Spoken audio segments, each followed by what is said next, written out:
You were at the luncheon. Tell us what you know. Well, I wasn't there when I think it was a seizure, Jeff. I'm not sure that's a medical conclusion, but it looks like what it was. And it took a lot out of him.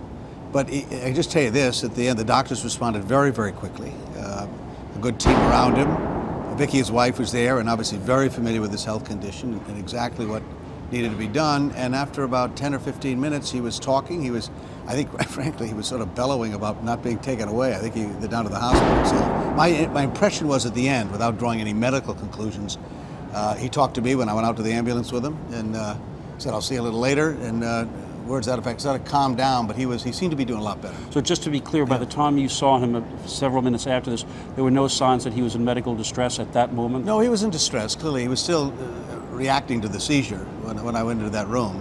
But within a few minutes, he calmed down. They got oxygen into him, and I think an IV of some kind. And he seemed to be doing fine at that point, at least recovering. He was upset. He was obviously, I think, probably thinking about where he was. This was a tough day, a long day. Now, there were reports about Senator Byrd, 91-year-old Dean of the Senate. Was it that he was emotionally overcome by what happened, or was he? I think he was, yeah, clearly. They're very close, yeah.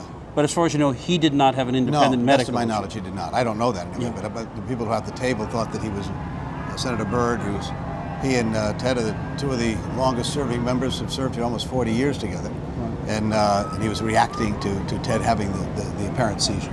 We know that when this first happened, in fact, at the Democratic Convention, Ted Kennedy pledged that he would be in Washington in January to fight, particularly, I think it was for health care. You've known this man a long time. He's obviously going through a very serious medical condition.